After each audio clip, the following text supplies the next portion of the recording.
Hello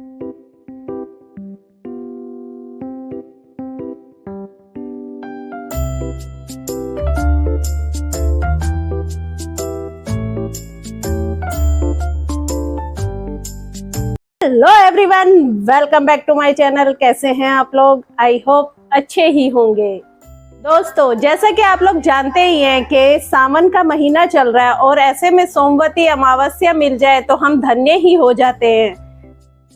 यानी कि सावन का महीना हो, सोमवार का दिन हो और अमावस्या की तिथि हो, ऐसा संयोग कभी कभी बनता है। अमावस्या तिथि शुरू हो रही है 16 जुलाई को रात को 10:08 पर और खत्म हो रही है 18 जुलाई को 12:01 पे। तो इस तरह से 17 जुलाई का जो दिन है वो अमावस्या का दिन माना जाएगा। अमावस्या के दिन सुहागन महिलाओं का पीपल के वृक्ष की पूजा करना, उसकी फेरी लगाना बहुत ही शुभ होता है और बहुत शुभ परिणाम देता है। जो कि अमावस्या को पीपल वृक्ष की पूजा नहीं करते थे तो वो चाहे तो इस बार से ऐसा शुरू कर सकते हैं, क्योंकि इस बार जो अमावस्या है वो सोमवती अमावस्या है और इस दिन तो उन्हें जरूर अपनी ऐसे पीपल वृक्ष की पूजा करनी ही चाहिए। तो उसके लिए सुहागन महिलाओं को कुछ सामग्री की आवश्यकता है जो उन्हें पूजा में चाहिए। तो आइए देखते हैं कि वो कौन कौन सी सामग्री है जो कि सुहागन महिलाओं को पूजा के लिए पीपल वृक्ष के पास लेकर जानी है। तो आगे बात करने से पहले मैं आपसे एक बार वही कहना चाहूंगी, अगर आपने वीडियो को लाइक नहीं किया है तो प्लीज लाइक कर दीजिएगा, क्योंकि आपकी लाइक मुझे बहुत मोटिवेट करती है। और अगर आप चैनल पर नए हैं तो सब्सक्राइब भी कर लीजिएगा, ताकि मेरी आगे आने वाली वीडियोस के नोटिफिकेशन आपके पास सबसे पहले पहुंच सके और आप वीडियो देख सकें। और अगर आपको लगे कि वीडियो यूजफुल है तो आप इसे शेयर भी जरूर कीजिएगा। तो सबसे पहले जब हम पीपल वृक्ष पर जल चढ़ाने के लिए जाएंगे तो सबसे पहले हमें जिस चीज की आवश्यकता है वो है ये 1 लोटा जल। अगर आप जल अपने घर से लेके जाते हैं तो ये बहुत ही अच्छा है। इससे हमारे जो घर का सार होता है सब इसके साथ ही जाता है। आप कभी भी अगर शिवलिंग पर जल अर्पित करने जाएं या फिर कहीं भी मंदिर में कभी भी जाएं तो जल अपने घर से लेके जाएं, और अगर आप इसमें थोड़ा सा गंगा जल डाल लेते हैं तो ये बहुत ही अच्छा है।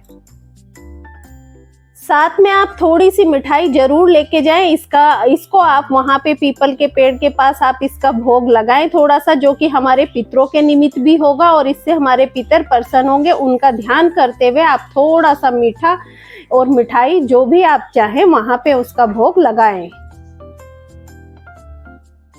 और एक दीपक लेके जाएं। दीपक आप अपने पितरों का ध्यान करते हुए पितरों के निमित्त आप एक घी का दीपक, चाहे तो आप घी का जला सकते हैं, सरसों के तेल का जला सकते हैं, तिल के तेल का जला सकते हैं। एक दीपक आप अपने पितरों के निमित्त वहां पर अवश्य ही जलाएं। साथ ही आपको फूल लेकर जाने हैं। आपको फूल जरूर चढ़ाने चाहिए। वैसे आप तो जानते ही हैं कि किसी भी पूजा में हो, कुछ भी हो, तो हमें फूलों की आवश्यकता जरूर रहती है और फूलों के बिना तो कोई पूजा पूर्ण होती ही नहीं है। धूप बत्ती लेके जाएं। धूप बत्ती आप वहां जलाएं। धूप बत्ती ये तो बहुत बड़ी है, इतनी सारी लेके जाने की आपको जरूरत नहीं है। आप इसमें से थोड़ी सी तोड़ के जितनी आपको वहां पे जरूरत होगी उतना आप वहां पे लेके तब जाएं। ये तो मैंने दिखाने के लिए ऐसे इतनी सारी रख दी है। और साथ ही आप फल लेकर जाएं, ऋतु फल लेकर जाएं, चाहे एक केला लेके जाएं या कोई भी एक फल आप जरूर लेके जाएं। जो भी आपको ऋतु फल मिले या जो आप चाहें आप वो फल लेकर वहां जाएं। साथ ही आप कपूर लेकर जाएं। कपूर भी पूजा में बहुत जरूरी होता है। वैसे तो इतने आराम से पूजा करने के लिए टाइम कम होता है वहां पे, क्योंकि भीड़ बहुत ज्यादा होती है, लेकिन फिर भी जितना हो सके उतना आप करें। ये सब तो हो गई वो चीजें जो कि हमें पूजा करने के लिए चाहिए, लेकिन सुहागन महिलाओं को वहां पे कुछ सुहाग की चीजें अवश्य ही चढ़ानी चाहिए। मतलब कि पीपल के वृक्ष पे आप उसे अर्पित करने के बाद आप चाहे तो उन्हें अपने लिए भी रख सकती हैं, चाहे तो किसी पंडित जी को भी दान कर सकती हैं। तो वो पूजा की चीजें, जैसे कि आप एक सिंदूर ले लीजिए, सिंदूर आप वहां पर जरूर अर्पित करें। बिंदी आप अर्पित कर सकते हैं।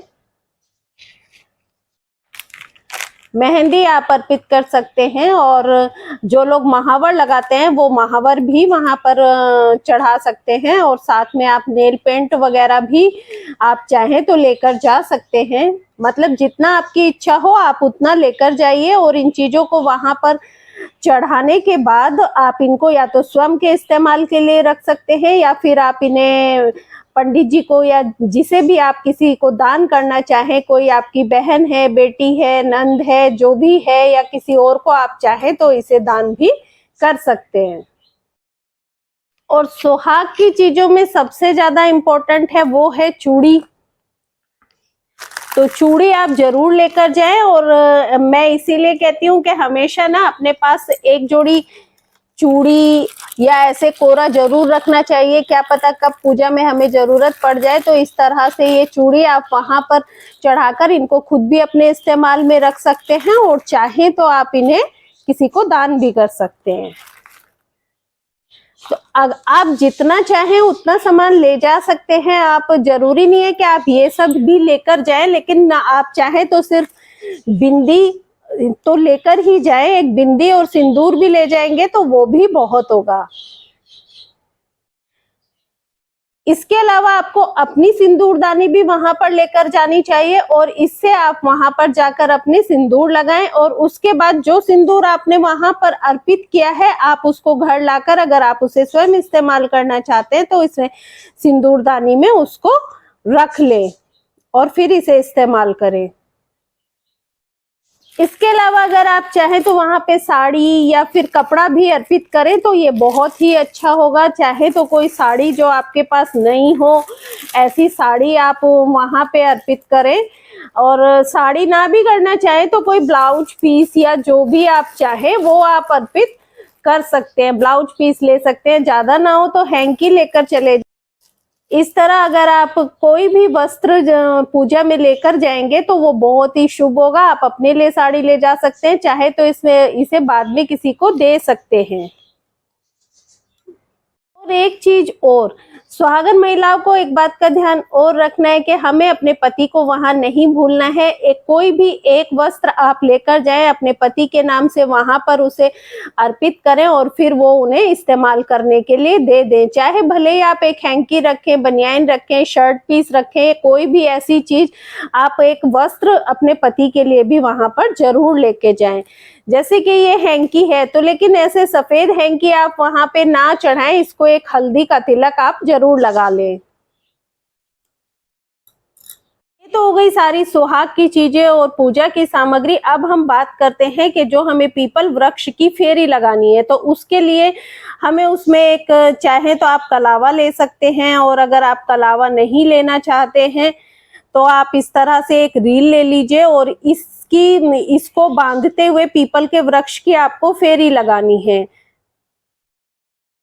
तो आप इस रील को आप हल्दी ले लीजिए, और हल्दी के साथ इसको ना, ऐसे मैं आपको थोड़ा सा करके दिखा देती हूँ, इसको पूरा ना ऐसे हल्दी से इसे पूरा रंग लीजिए, और इस तरह से इस धागे से आप पीपल के वृक्ष की फेरी लगाएं। वैसे तो 108 फेरी लगाई जाती है, लेकिन अगर आप चाहें तो 21 लगा सकते हैं, 51, 11, जितनी आपकी इच्छा हो आप उतनी फेरी लगा सकते हैं। लेकिन गर्भवती महिलाएं ना फेरी ना लगाएं, क्योंकि उनके लिए फेरी लगाना अच्छा नहीं है, उनकी हेल्थ के हिसाब से भी, तो वो इतनी ज्यादा फेरी ना लगाएं।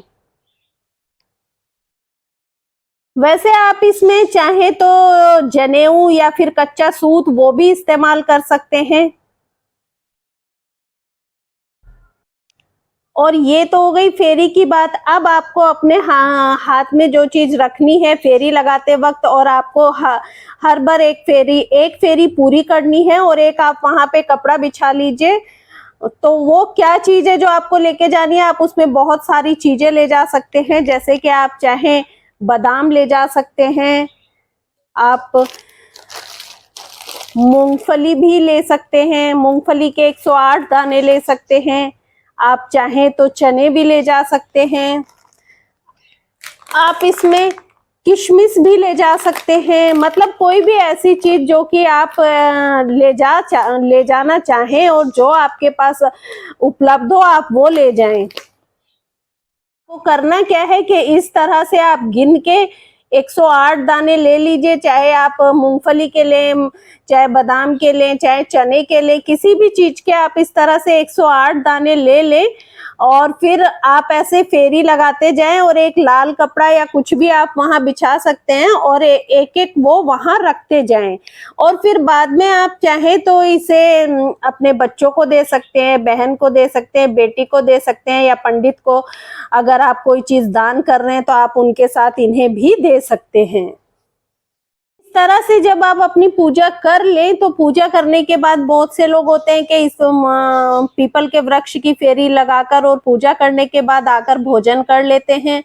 कुछ लोग ऐसे होते हैं कि भाई वो पूरा दिन व्रत ही रहते हैं, तो वो मीठा व्रत रहते हैं। और लेकिन जो लोग भोजन करते हैं तो मैं उनसे कहना चाहूंगी कि आप लोग सात्विक भोजन ही करें, मतलब उसमें प्याज लहसुन इत्यादि ना खाएं। एक चीज मैं और कहना चाहती हूँ कि आप जो जल लेकर पीपल के वृक्ष के लिए जा रहे हैं, अगर आप उसमें काले तिल डाल लेते हैं तो ये बहुत अच्छा है, क्योंकि इससे हमारे पितृ बहुत जल्दी प्रसन्न हो जाते हैं और शनि देव भी इससे प्रसन्न रहते हैं। इसलिए काले तिलों को आप अगर अपने जल में डालकर उन्हें अर्पित करते हैं तो ये बहुत अच्छा है। ये तो हो गई वो संपूर्ण सामग्री जो कि आपको सोमवती अमावस्या के दिन पीपल के वृक्ष की जब आप पूजा करने जाएं तो आप इसे लेकर जाएं। और जो पहली बार जा रहे हैं तो उनके लिए ये बहुत ही हेल्पफुल है कि वो ये सारी सामग्री अभी से जमा करके ले जाएं। आप चाहें इसके लिए कोई बड़ी सी बास्केट ले लें या जो भी ले। वैसे मैं भी ये पहली बार ही करूंगी, अब तक मैंने इसे नहीं किया था।